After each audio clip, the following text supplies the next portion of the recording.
Hello and welcome. You're tuned into the best in paranormal talk radio. This is Beyond the Darkness. I'm your host, Dave Schrader, along with me, Tim Dennis. Tim. Yeah. It's been a while since we visited with our next guest. Yes, He's always a pleasure to have on the show. Yes. I want to say, gosh, I think Bill probably came in somewhere around season 3 for us. So I think we've been friends and talking now with Bill Bean for, can you believe, going on a decade already? Yeah. A decade. How is that even possible that much time has passed, Tim? I don't know. I've shared some ring time with him too, so there you go. I mean, well, that's right. I forgot. Yeah. You guys have been in the wrestling ring, grappling with one another from time to time. He is a built gentleman. I'll give him that. Yeah. Bill Bean is a world-renowned spiritual deliverance minister and exorcist. He's known as the spiritual warrior. He's also one of the guys that we lean on when somebody is looking for help and can't find the answers.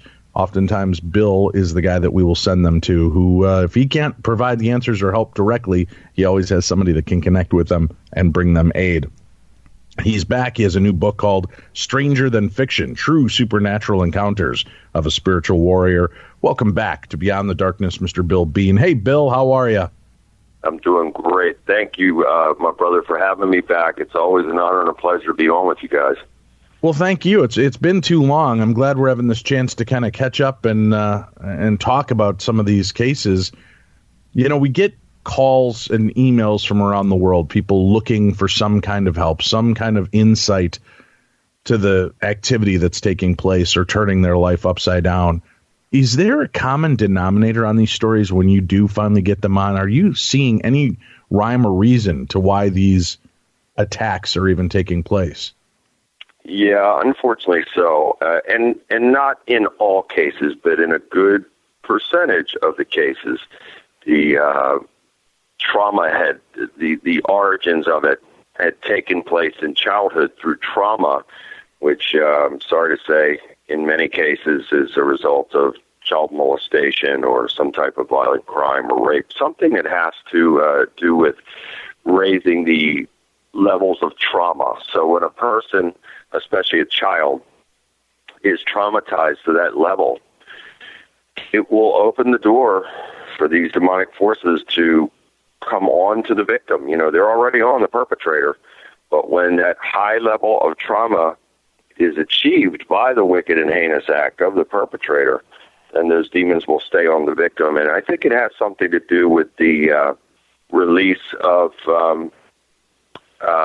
where it comes from the pineal gland and the adrenal gland. So there's secretions that are released from that.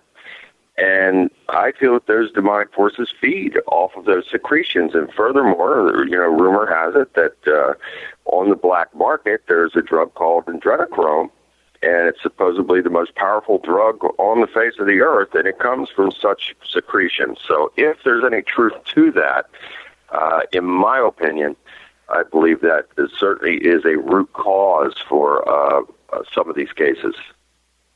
All right, when you're called in on something like this, one of these cases, and you find out that they've got this trauma from their past, talk to me, if you would, about, you know, what is the first line of defense? I mean, you have to go deep-rooted into some of these cases, and is it the longer it's been, the harder it is to rid them of these more malevolent spirits and demons? It could be, because, again, you know, first of all, when people suffer those types of things, you know, in childhood, it's so horrific, Dave, that people don't want to share that. They try and bury it. And so it's very difficult in the beginning to reach a person at that level to where, you know, you have to develop a certain level of trust with the person to where they can feel comfortable and open in sharing this. I recall one case in Chicago several years ago.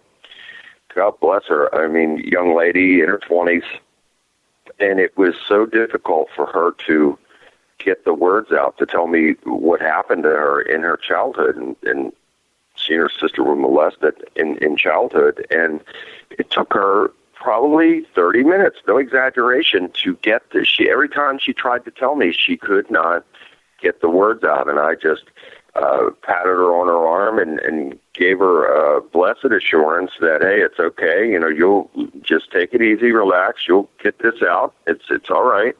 And so I think, I praise God for this. I understand why God called me to do this work, because I have been there. I've been down all those long and hard and dark roads, and I've suffered greatly as a child and with my family, going through what they went through. And so in order for me to be where I am now, I think it was necessary for me to experience some of those things because people can relate to me.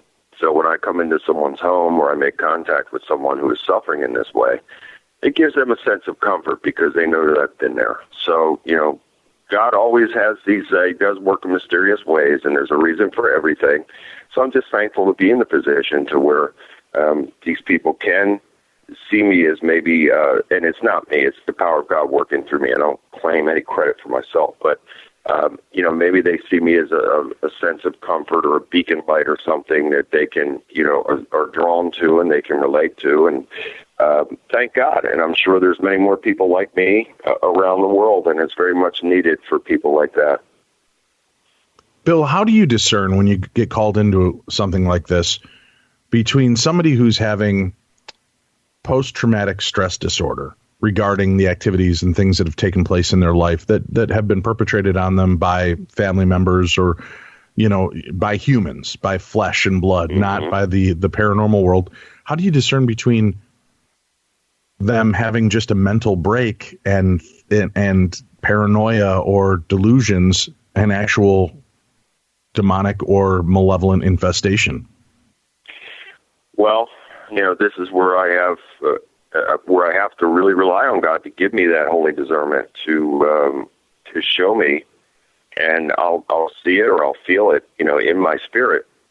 And even if it is something that is not per se an all-out demonic attack, and I will say this, when people are having those types of situations and issues, and it's just in the mind, well, it'll cross into the spiritual as well, because all life operates on frequency and vibration. So if we are on high frequency, high vibration, life is generally good. We are in the positive and we are moving forward. Doesn't mean life is perfect, because nobody has a perfect life. Anybody that says that's a liar. But I will say this, that my life is 50 times more blessed than it's ever been cursed. I'm very thankful for that. So I'm on high frequency and high vibration. But when you're on low, which I have been there many times, that's where the devil wants us. When we're on low frequency, low vibration, life sucks, and there's always a problem, an issue, a challenge, and never an answer. And it's as if the person has a black cloud over their head, and nothing ever seems to go right for them.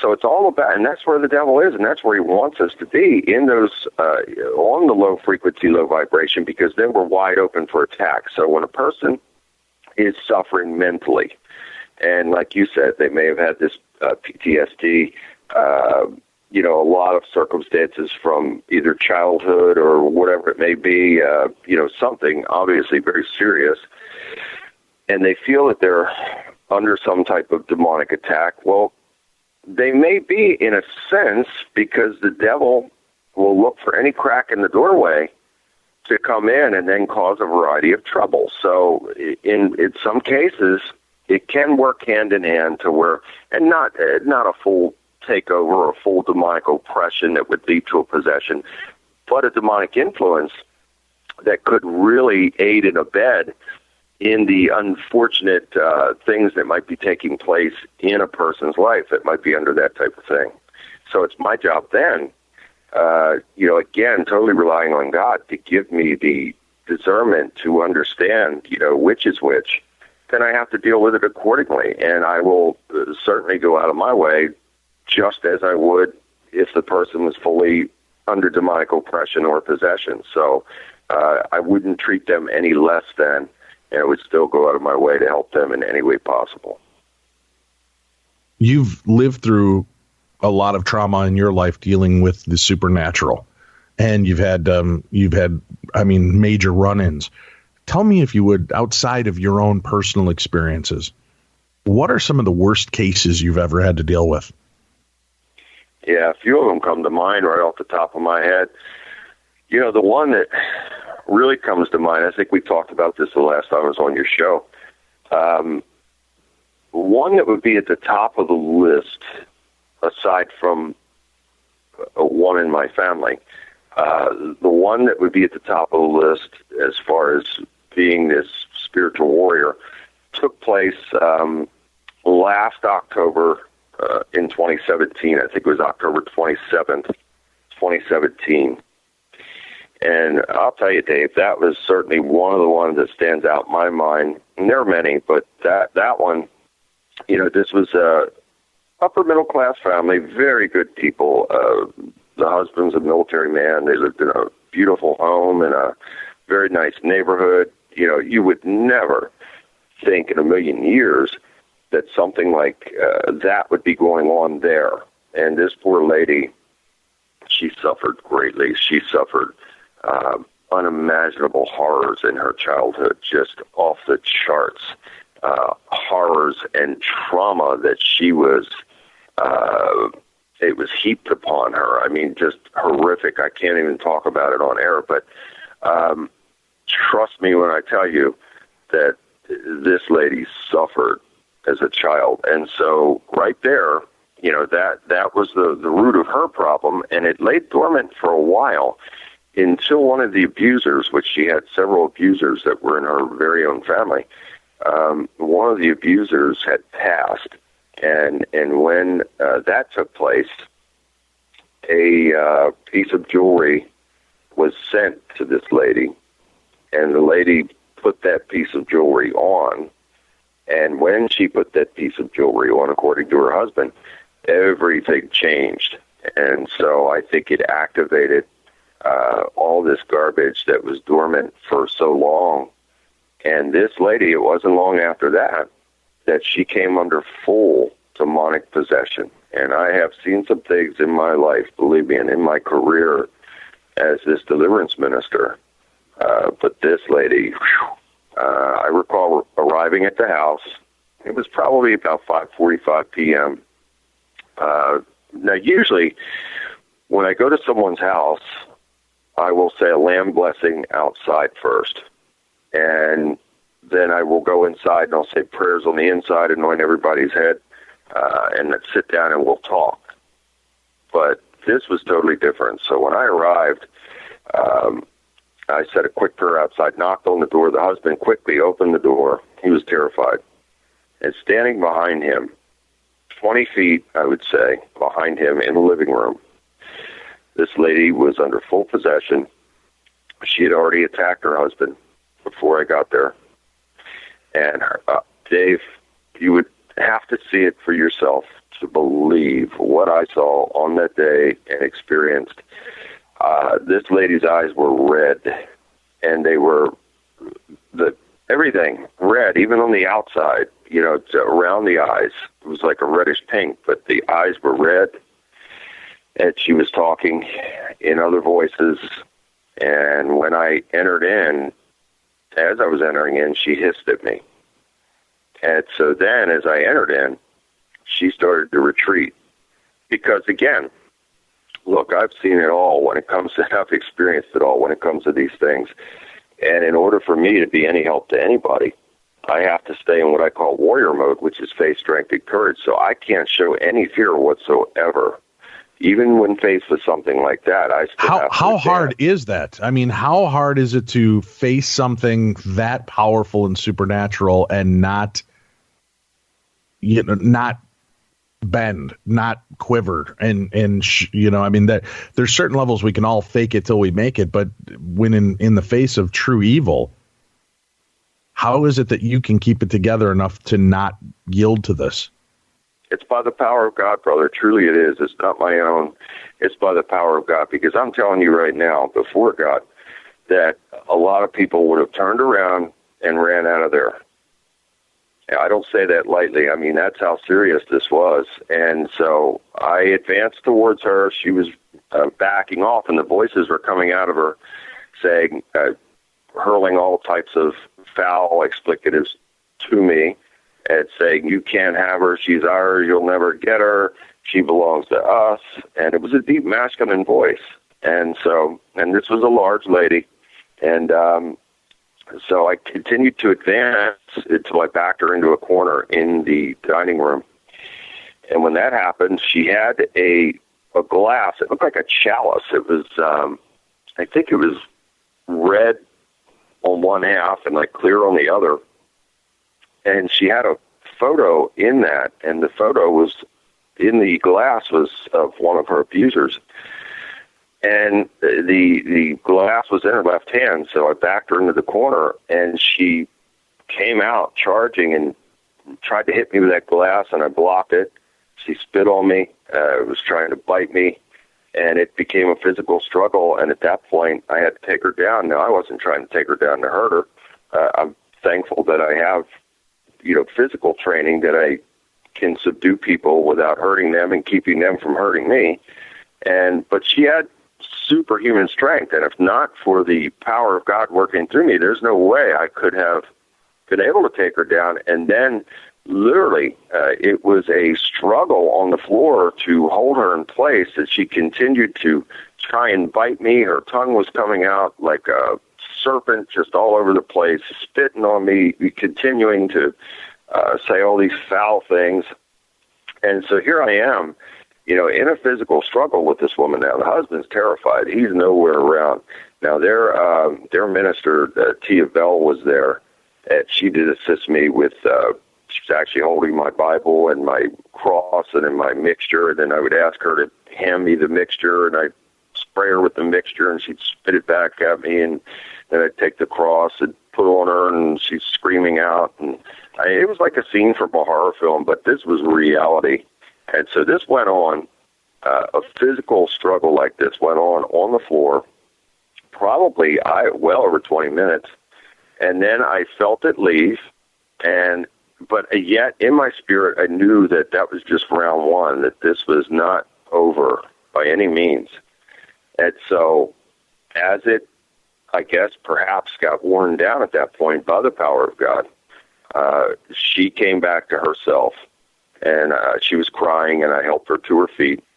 And so at that point, my plan was to get her back to her feet and get her into the bathroom, which was on the same level, on the main level. She and her husband in the master bedroom had this very large shower and then jacuzzi tub in the bathroom. And my plan was to get her into the shower area first, to continue the deliverance under blessed water. I was going to bless the water and get her under there and then continue the deliverance in there, and then ultimately get her over to that tub to get her baptized, where I could get her fully immersed for a moment to baptize her, and then I knew she'd be free.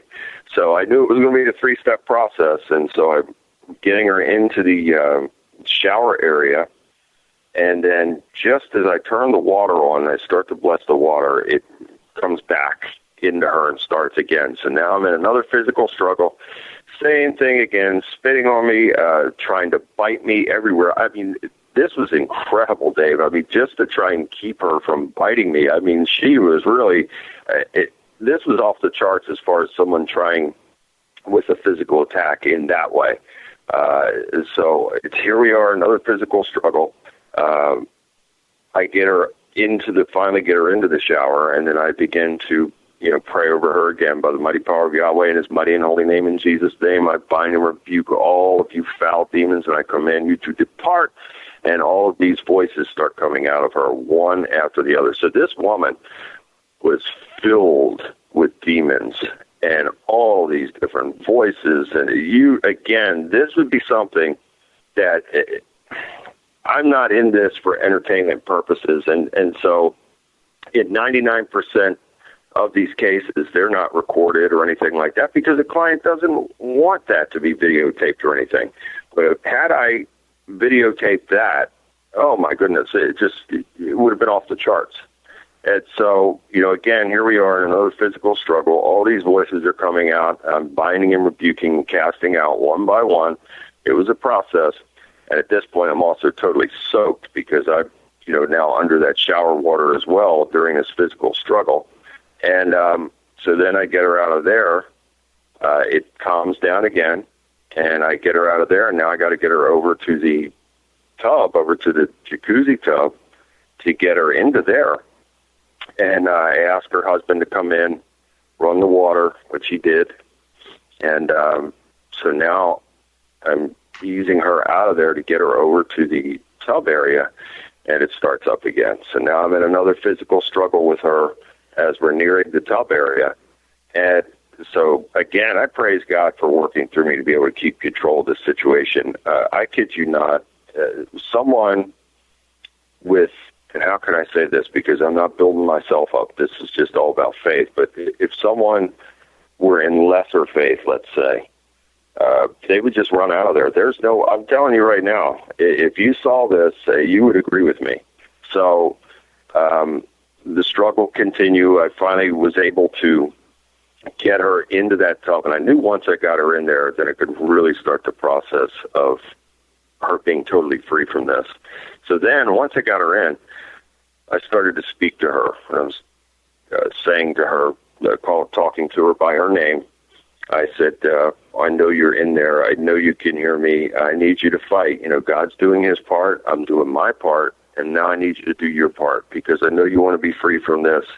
And that's exactly what's going to happen. You're going to be free from this. And every time I said it, a different voice would come out from her, and certainly hurling insults and obscenities towards me.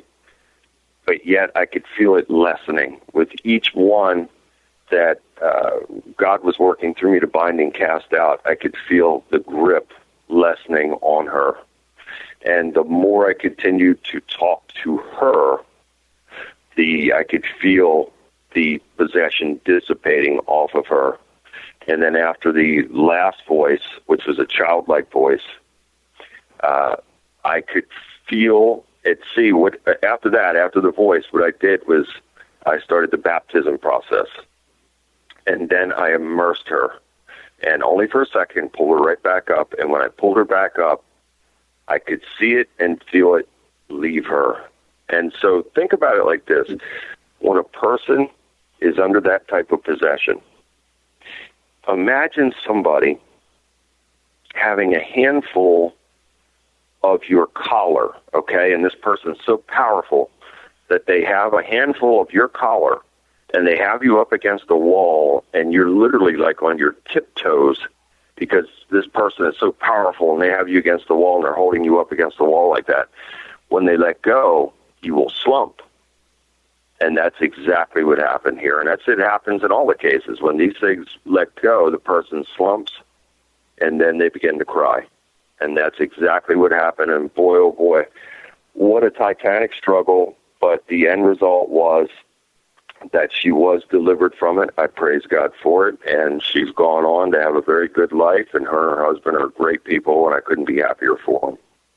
Bill, out of curiosity, why not get permission from somebody to videotape this so that this is the greatest testimony you could possibly have to show the strength of faith and what you're able to do, and show, that by walking this path, by doing these things could get you into this position.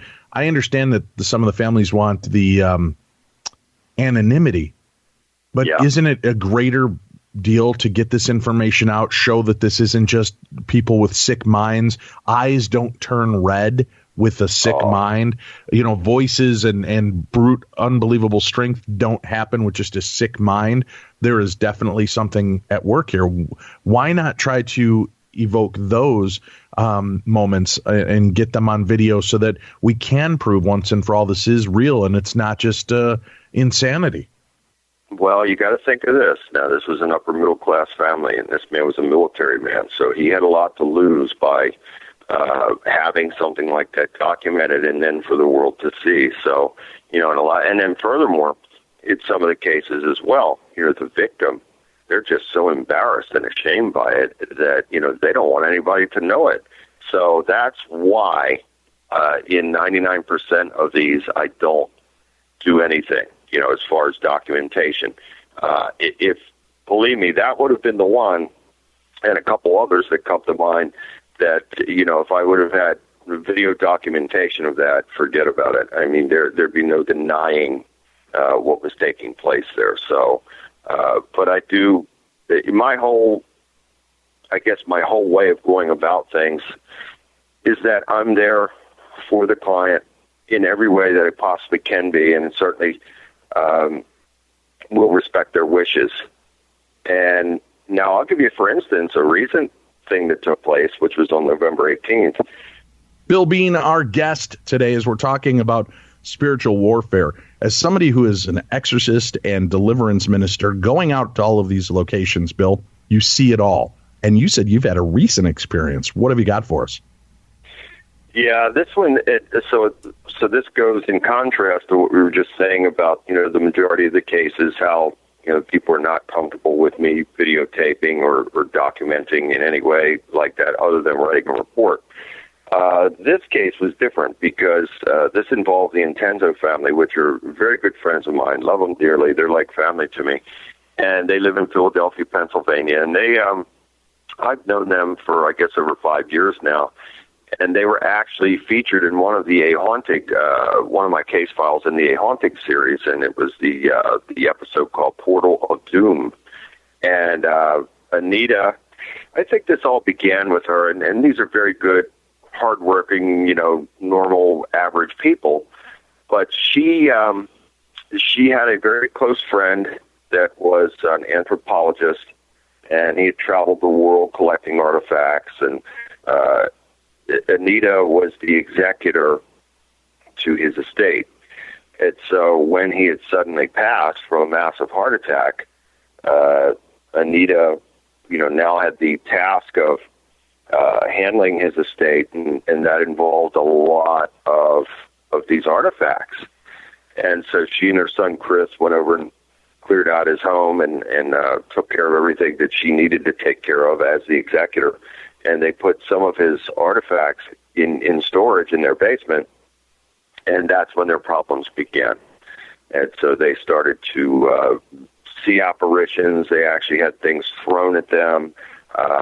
They were seeing handprints on the mirror, and one I saw was very disturbing, Dave, and I personally saw this, and I don't know how, even if someone was trying to fabricate, I don't see how anybody could fabricate such a thing, because I've seen similar things in my own life many years ago. So it really rang true to me that it looked like this type of reptilian thing on the mirror, where like 3 fingers, and you could see like little claws as well coming off of the fingers. Now, how in the world do you get an imprint of a nail, a claw, or whatever onto a mirror is beyond me, but I have seen it in my own case many years ago when I was having those types of experiences. So again, it rang true. And they were having night terrors and things. Again, that Chris did talk about seeing a reptilian type of thing up near his bedroom.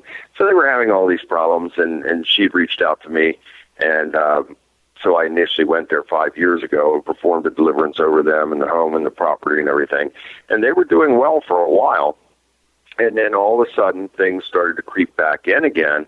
And so recently, Anita had contacted me, and we were just having a normal conversation. I think I asked how she was doing, and she said that not so well. And I said, well, what do you mean? And she started to tell me that they were, having experiences again. So I went up to their home in Philadelphia on the Sunday, November 18th. And when I arrived there, I got out of my truck and started up the walkway. As I continued up the walkway, I started to feel a little something negative.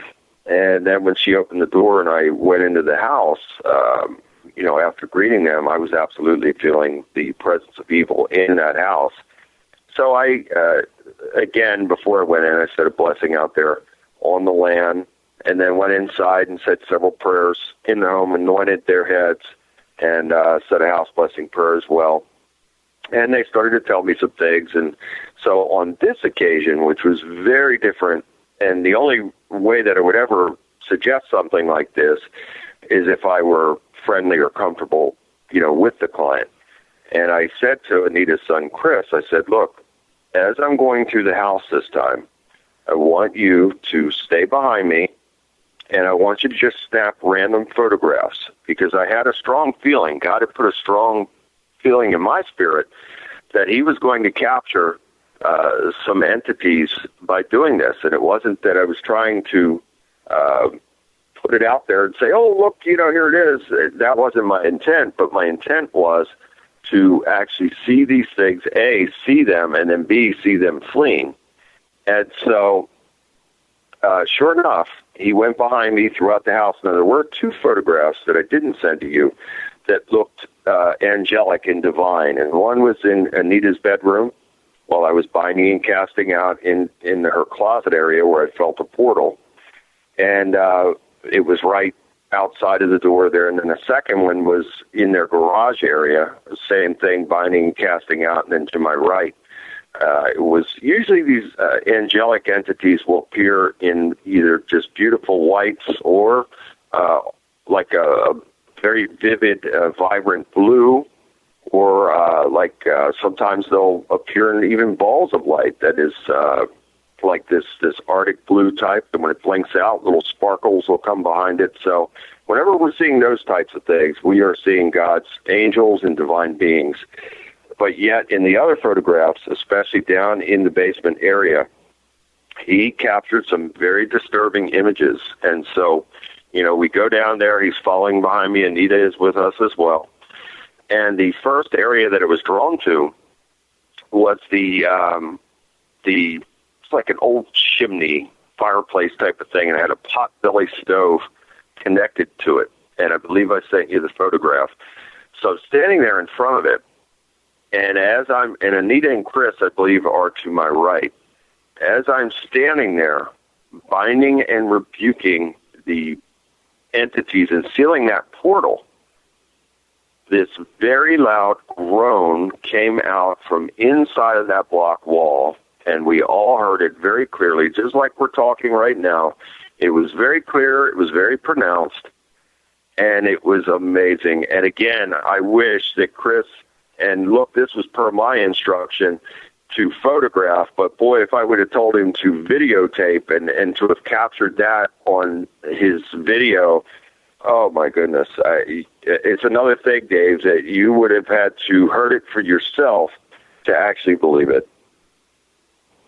Does this ever leave you with a form of PTSD, Bill? I mean, do you ever go home and find it hard to shake what you've just experienced? Well, I'll say this. I didn't have time that night because after leaving there, I had to go to another family an hour and 15 minutes south from there in Bel Air, Maryland, who were having severe demonic problems. And so it was a family of 6 with 2 houses. So I didn't get home until the wee hours on that Monday morning. Holy cow. So, yeah, I didn't. And after that was over, I was just totally drained out. You feel what I have to do right away is just pray. And I thank God and praise God, always for working through me to help people. But then I'm blank. I'm drained out. I just need to be alone just for a little while, just to get myself back into sorts. And, there's times that I'll come home, and my wife understands this, that, the first thing I'll do is get in the shower. And then after I get out of the shower, I just need to go and sit in my office for a little while. And I just need to be alone. I need to have peace. And then God will start to bring me back and re-energize me. But this is very much a process, and it's not a glamorous thing. It's not, oh, gee, that's so cool. I get messages from people from time to time. Two cases like this, 2 demonic cases back to back in the same night. Let's take a break. We'll hear more about those cases and your other experiences facing true evil when we return. But first, it's time for Theater of the Mind. Today's Theater of the Mind is from the real-life experience of Leo Schuster. The Last Laugh. On Wednesday, April 10th, 2002, I was heading towards Laughlin, Nevada, driving on U.S. Route 95 about 15 miles northwest of Needles, California. I had had a long day of travel for my sales job, and I couldn't wait to get to my hotel, take a nice shower, and stretch out on a soft bed and put this day behind me. The gentle and hypnotic sound of the car on the pavement wasn't helping matters much. My eyes grew heavy, and I was doing whatever I could to stay awake. I'd been blasting the radio, singing along, talking out loud to myself, and decided at some point to play a roadkill target practice game. If I would see a rabbit carcass in the road and aim for it and hit it, I'd win 50 points. Ooh, a snake, 25 points. Big black crow, another 25 points. You get the gist of it. It was around 8:30 p.m., and I saw something strange in the road. There was a misty, cloud-like form. I assumed with the heat of the day and cooling of the night upon us, there may have been some leaked fluid in the road causing this weird phenomenon. Didn't give it a second thought. I did think and speak out loud, ooh, 100 points. And I aimed the front of my vehicle toward the anomalous vapor, and I hit it straight on. When I did, I felt a weird, warm rush of air and glanced towards my rearview mirror to see if I'd blown the cloud apart with my car. But to my astonished surprise, I saw my whole back seat engulfed in the smoky haze. I didn't know what to think of it at first, assuming I must be imagining this. I rubbed my eyes and stared back into the mirror. The mist was still filling my back seat, and I slammed hard on the brakes and came to a skidding halt. I slowly turned to look in the back seat and was stunned to see the smoke begin to swirl around. I looked over the back seat wondering if something had maybe started on fire. When I looked up, I saw the cloudy mess was slowly taking a form. Like a pillar now. No longer filling the back seat, but instead forming into almost like a human-like figure. And that's when I heard it. A voice filled my car and said, "Boo." Not in a dark or scary way, but like someone just trying to surprise you. The boo was followed by this strange kind of laugh. One I'd almost certain I'd heard before. It was eerie and kind of high-pitched, but I could sense it was a man, not a child or a woman. It had a strange ethereal tone to it and a breathy quality like someone that had smoked a lot and drank even more. I spun around in my seat. I grabbed the door handle and threw open my car door and jumped free of the vehicle. I was sure I was going crazy. I was exhausted from being on the road all day and must have been hallucinating. I bent down and cast my glance inside the back seat of the car, and that was now empty. I took a few deep breaths, slapped my cheeks to try and bring myself to full alert mode. Although, with as hard as my heart was pumping, I was pretty sure I couldn't get more alert. I slid back behind the wheel, took a glance over my shoulder to make sure that I was still alone. Thankfully, I was. I gunned the engine, I hit the gas, and I tried to put as much distance between myself and that area as I could. I told very few people about this experience because I had convinced myself over the course of the rest of that drive that I was just overly tired and must have been having a waking dream. That answer, it brought me comfort, at least for a few years. I was now visiting my friend Jerry and hanging out for a few beers and steaks on the barbecue. He had the TV on in the background as we chatted on his patio, glass door open, screen door closed, when I heard it. The laugh. My blood turned icy and I turned back into the house. It was coming from the TV. I threw open the screen door and looked. The TV was tuned to Comedy Central, and they were airing an old Sam Kinison special. Jerry followed me in and had a look of real concern on his face. "Hey man, what's going on? You okay? You damn near blew the screen door off the track when you threw it open," he finished. I turned slowly and said, You wouldn't believe me if I told you." He pushed and said, "Try me." I told him the story of that drive a few years prior and that I had heard this voice and a very distinct laugh. The same glee-filled laugh that just came spilling out of Kinison on that special. When I told him where this encounter had happened, he asked if I was screwing with him. It didn't take much convincing, he said, because he could see the mixed look of fear and excitement on my face. He then wheeled around and went to his desk, fired up his computer, and a few moments later, and a furious working of the keyboard, and he proudly proclaimed, "Aha!" He began to read aloud about the death of Sam Kinison. and where the tragedy took place. A young drunk driver swerved into Sam's lane, striking his car head-on. The article gave some sparse details of the area, and it aligned with the area that I had been traveling through that day. That day was 10 years to the date of Sam's accident. I know the exact date because when I woke up the next morning, I had a flat, and I had to pay for a tow and new tires. I kept the receipt in my glove box. As if this wasn't weird enough, the article went on to detail a very strange element to the story.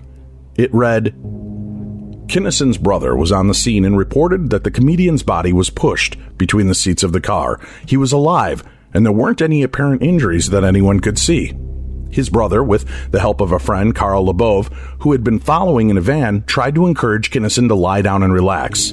It was then that Kinnison began to look off into the distance and began talking to a force unseen. I don't want to die. I don't want to die, he told the force. Lebov explained it was as if he was having a conversation, talking to some unseen somebody else, but some unseen person. Kinnison paused and listened to the unseen being deliver a message. He then asked, but why? And then paused again to listen. Okay, Kinnison then responded. Lebov said that final okay was softly spoken. The last okay was so soft and at peace, said Lebov. Whatever voice was talking to him gave him the right answer, and he just relaxed with it. He was so sweet, like he was talking to someone he loved. Kinnison then died and could not be resuscitated. An autopsy revealed that he had suffered from massive internal injuries. We read that and both sat in stunned silence. I know what I saw that day. I know what I heard. And I would swear to my dying breath, I encountered the ghost of Sam Kinnison. His final joke was on me.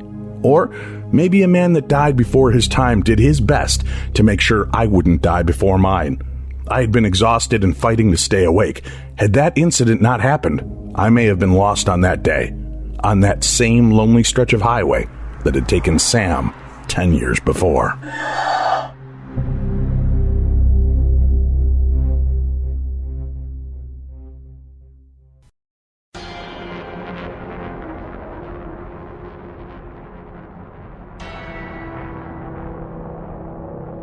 Beyond the darkness.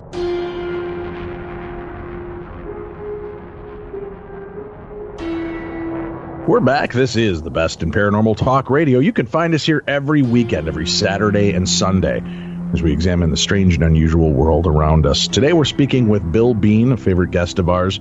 Bill is the guy that we send many of the people to that come to us looking for help, that don't know where else to go, have exhausted their other options. Bill Bean is an exorcist and a deliverance minister. His new book, Stranger Than Fiction, True Supernatural Encounters of a Spiritual Warrior. Now, I have a question for you regarding that last case. When you're talking about these reptilian-looking faces, we've heard of the reptilians in the form of aliens. Do you believe that these beings are earthbound beings? Are they ethereal? Are they flesh and blood? Are they alien? Are they demonic? What do you believe is really going on? They can be all in the same, and they're all very much connected, and that's why I have written this new book, Stranger Than Fiction, because it's literally connecting the dots. And look, I don't have all the answers, but I'm certainly trying to connect the dots the best of my knowledge, capabilities, abilities, and through experience.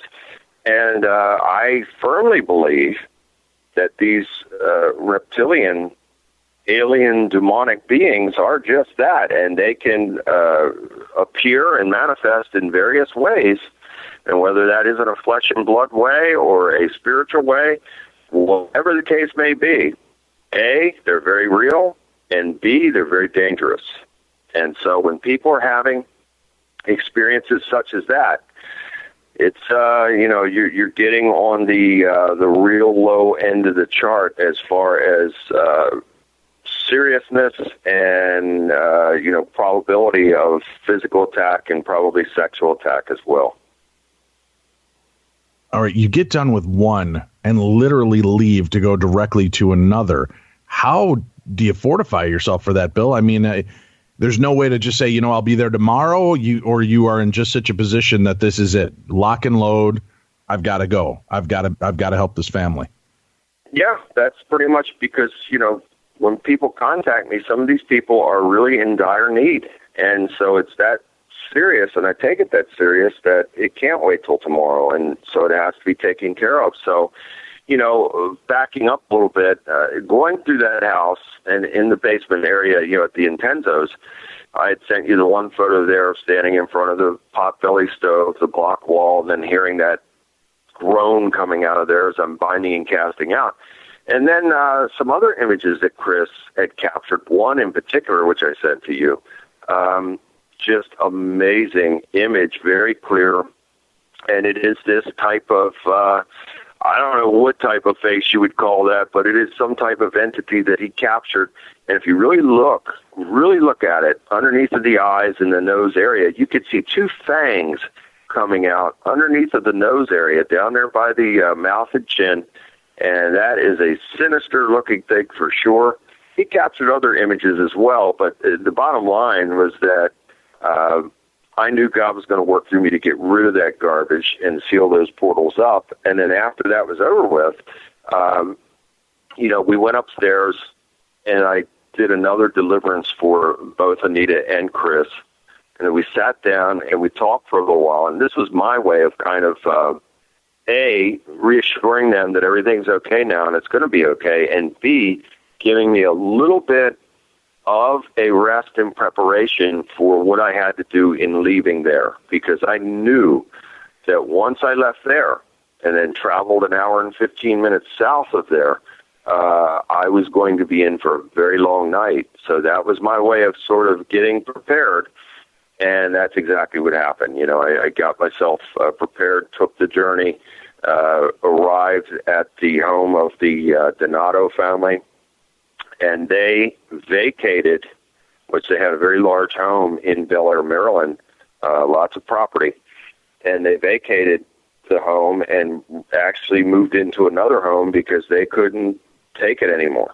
And so I arrived at the new home, performed spiritual deliverances. Well, I said a blessing outside first on that property, and then went in, said my prayers inside, and then anointed everybody, and then performed spiritual deliverance for the family of 6, and then went through that very large home and made sure that everything was, and what I do, Dave, after these deliverances, I have to go through the home and make sure that there's no demonic entities or hiding or lingering anywhere.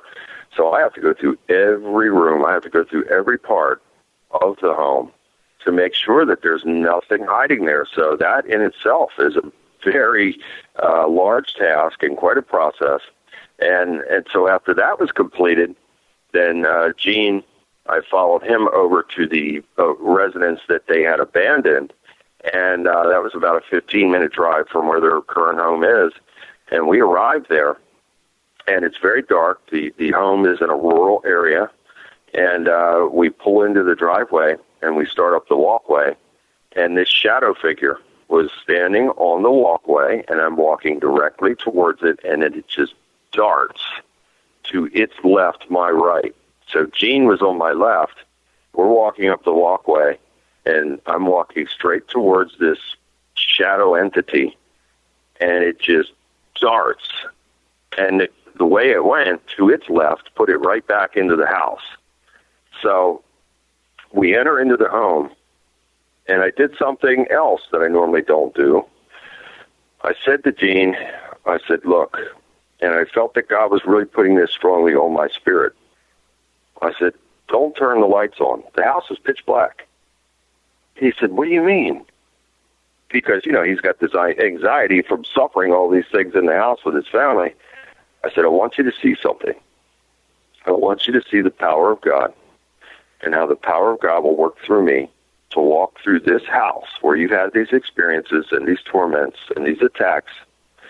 We're going to walk through this house in the dark, and the power of God's going to work through me to bind and rebuke and cast out every single demon that's in here, and nothing by any means is going to harm us in any way. And he was not comfortable with that at all, but he did it.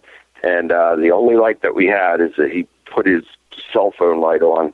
That was the only light that we had. The house was pitch black, very large house. And I went through that entire house. And let me tell you, there was a presence of evil there. There were noises happening as I was binding and casting out and popping noises. This is another thing that people don't realize, is that when these entities manifest or when they depart, usually a popping noise will be associated with that. And that is when the portal opens, they'll come out through that portal. When it closes, it's trapped air in there and it'll pop. And so either it is the entities coming through the portal or they're departing through the portal.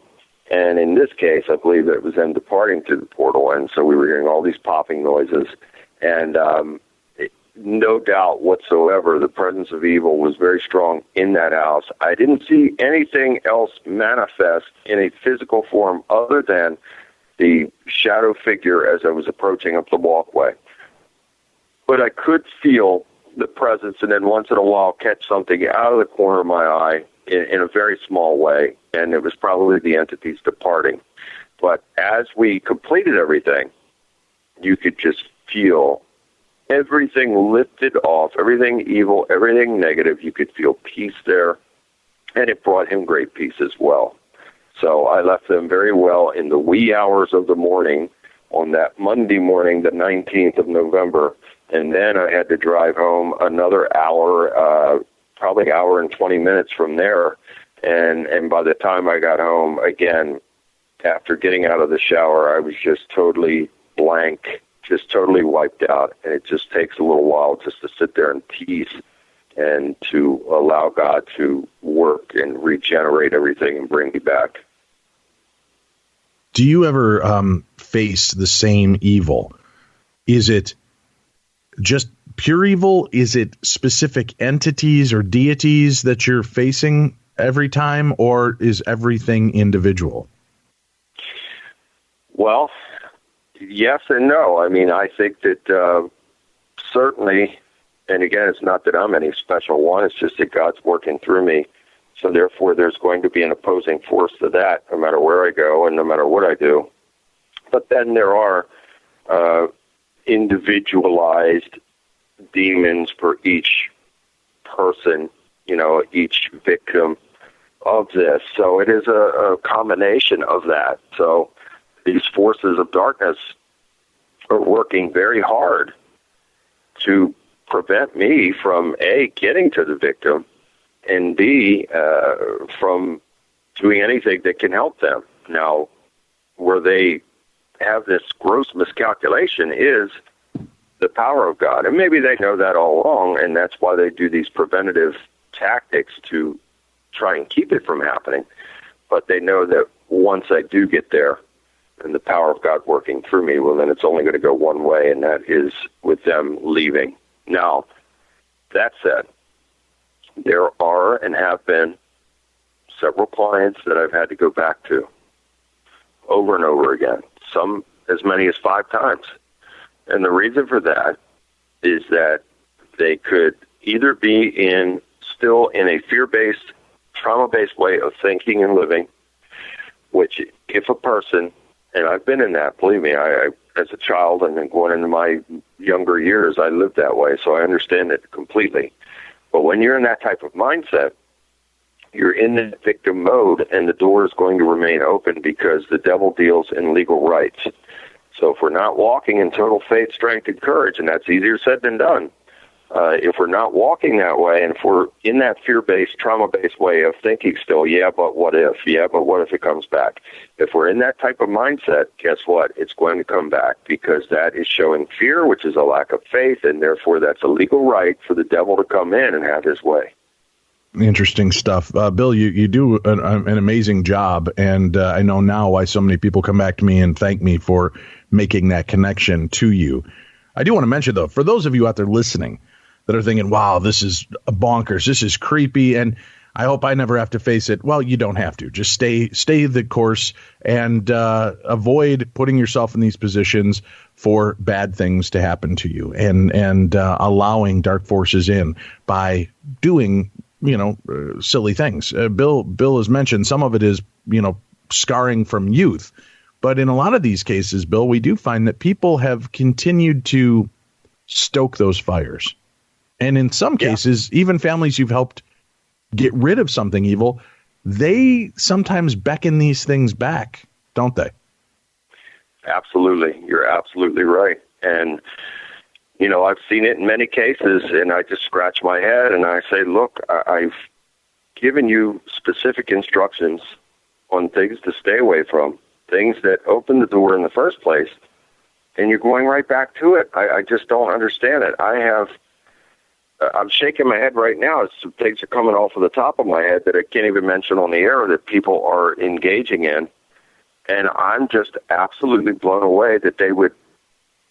I don't understand the mindset. You know, you have been victimized by something.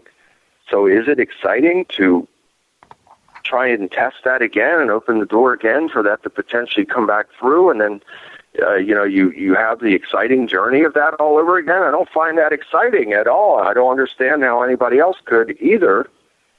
And yet there are people that will do it. And another thing that happens with some is, I don't know how to say this. I don't want to say it in a bad way, but, you know, this is about being real. And the reality is that a lot of our churches are letting people down. And I'm not criticizing all churches. I'm just plainly stating the facts here, is that a lot of our churches are letting people down in the sense that there will be some people that will go to their pastor or priest for help. And they'll say, what do you want me to do? I'm not trained in that. I can't help you. And they just turn these people away and just dismiss them. And I just think that is a great disservice because, you know, if we're called to be agents of God, then we need to be an agent of God all the way around for everybody. And I don't get the mentality. So that's one thing. And then there have been cases to where, and I give people instructions to really either get involved in a church or really increase, just make sure that you're keeping God first, no matter what you do, whether you go to church or you don't go to church, because the church starts from within.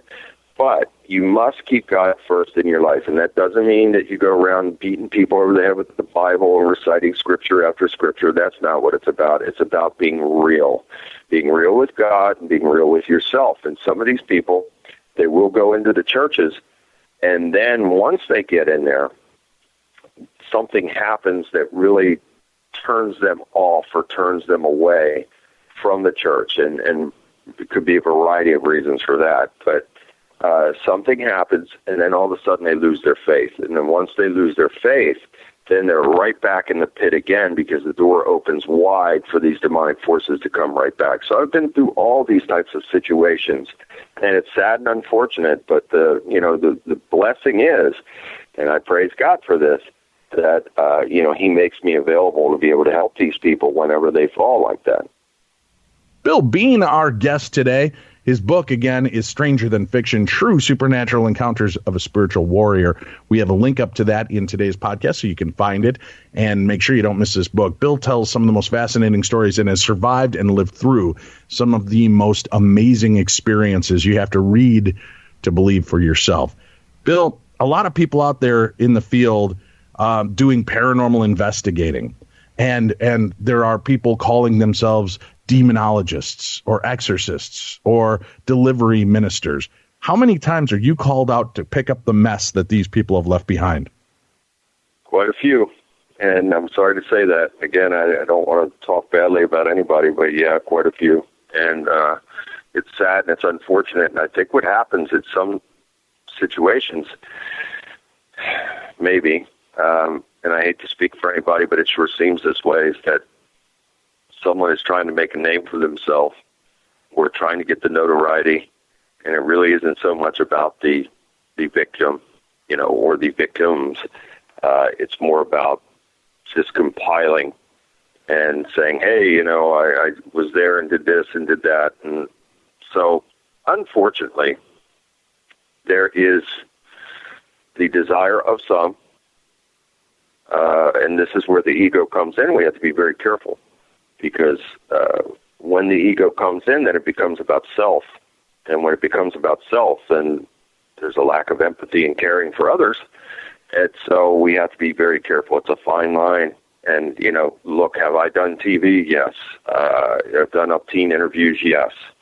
But that is not my drive, nor is it my focus. I'm totally locked in and focused on helping people. That is my real intent, and that is where my calling is and where my heart is, in making sure people are okay, because I take it very personally, Dave, because I've been there and I have been through all the suffering and I understand it. So therefore, how could I not take it personally? So this is why God has called me to do this work, and it is not just for anybody. It's not for just anybody. So it's sad, it's unfortunate, and I guess it's something that maybe will shake itself out as time goes along here. But I'm very thankful to God again for being able to establish a connection with people to where they understand that I'm real, that I'm authentic, and that my intentions are good and real and true. And I don't think there's even a question left. Yeah, there's no question about that anymore.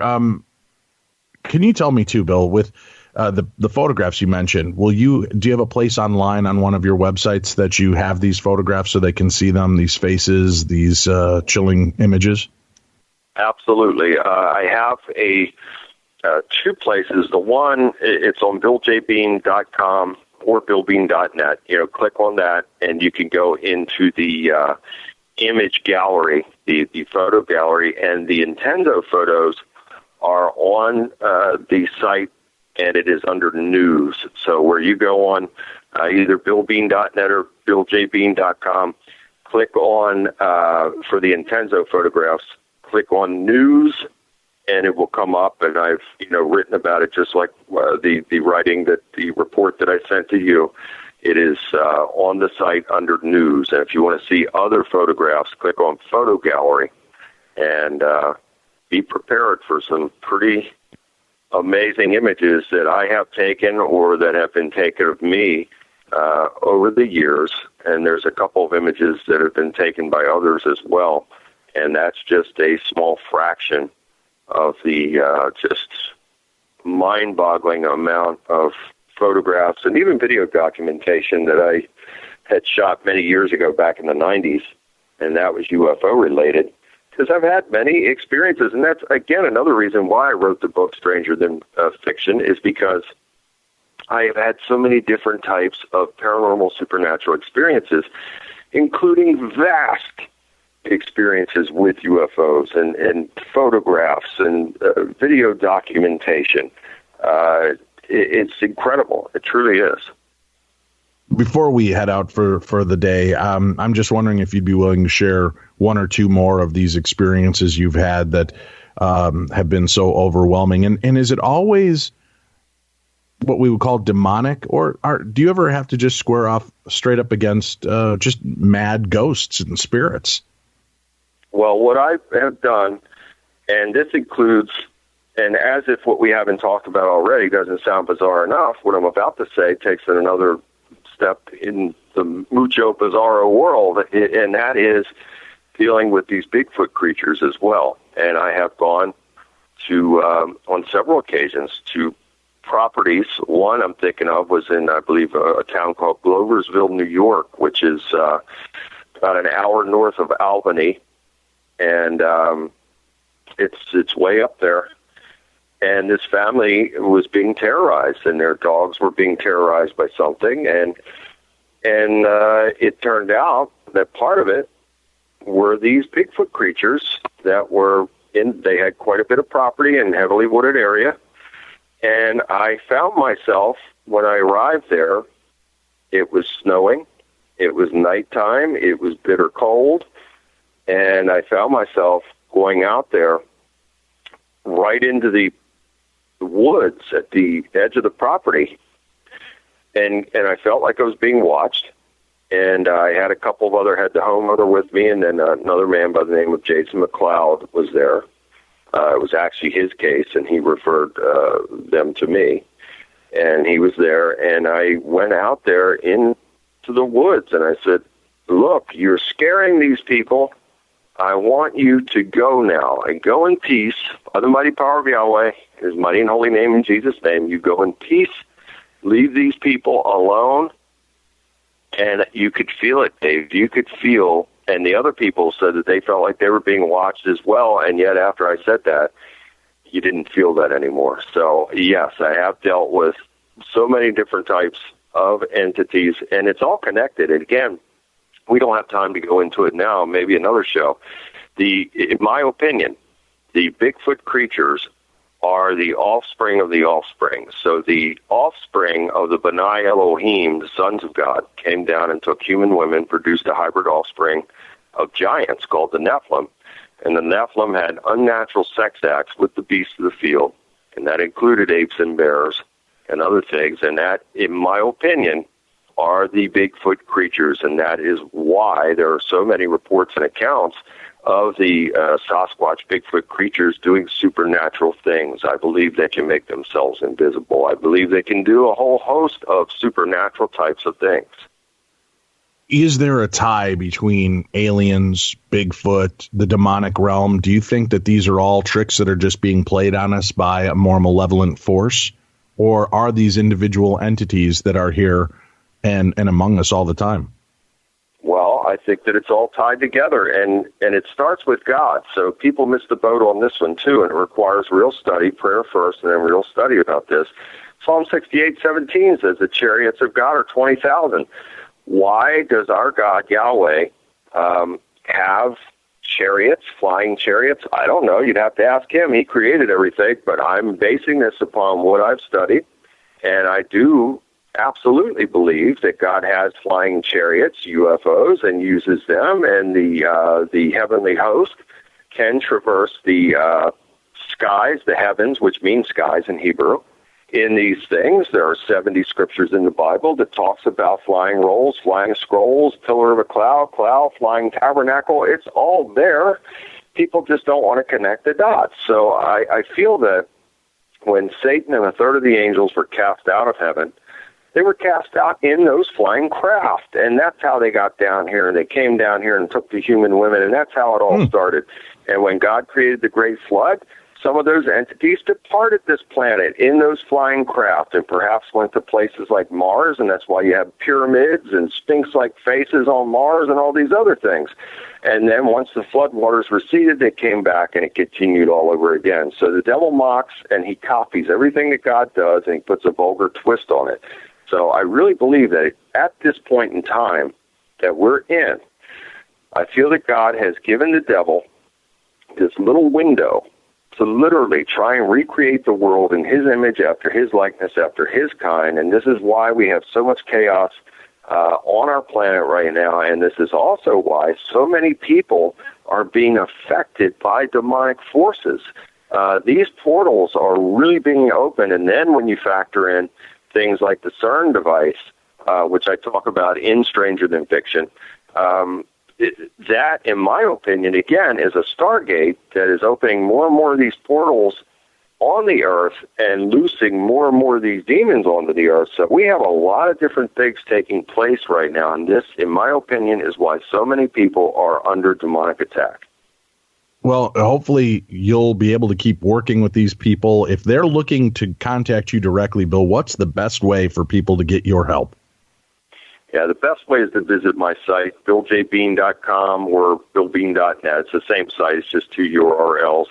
And you can email me directly from the site. Or, if you forget that, just punch my name into Google and it'll come up, and you'll be able to, go on the site and just contact me directly from the site. I will get back to you as soon as possible. Either me or my assistant, Melinda, will get back as soon as possible. And I've said it many times, I'm busy, but never too busy to help somebody. And it is definitely, something that is very needed, and something that is only going to increase, in my opinion. Well, it sounds like you're getting busy again. I hear your phone ringing. Bill Bean, thank you so much for your time and spending some time giving us your insights and your stories today. Well, I thank you, brother, for having me on, and thank you, Tim, and God bless you guys and your families, and Merry Christmas to you guys and everybody out there. And I look forward to coming back again with an update on things. We'd love to hear back from you, Bill. Thank you very much. Well, that's it for this week. Thank you very much for tuning in and being a part of our world. You can check me out Monday through Friday on Midnight in the Desert. at midnightinthedesert.com every Saturday and Sunday right here with Tim Dennis on the best in paranormal talk radio, Beyond the Darkness. And don't forget every Tuesday, True Crime Tuesday, the best in true crime talk radio. And if you subscribe now, you still have time to get in on this deal. Subscribe now, and you'll be automatically entered into a drawing for $500 of Tim's hard-earned money. How about that, Tim? You are the season of giving. I guess I am, yeah. Yep. All right, make it happen. Go check it out. Subscribe right now. You can get all the information over at darknessradio.com. You can find all the different shows, and you can find ways to subscribe to everything. Or if you are a Droid user, make sure that you check out the App Store. And on any of your Droid devices, download the free Darkness Radio app, and it'll give you access to all of our shows and programming and ways to subscribe. It's as simple as that, and it's a free app, so go get it right now in the Google Play Store. That's Darkness Radio. For Tim Dennis, I'm Dave Schrader. You've been listening to the best in paranormal talk radio. This is Beyond the Darkness.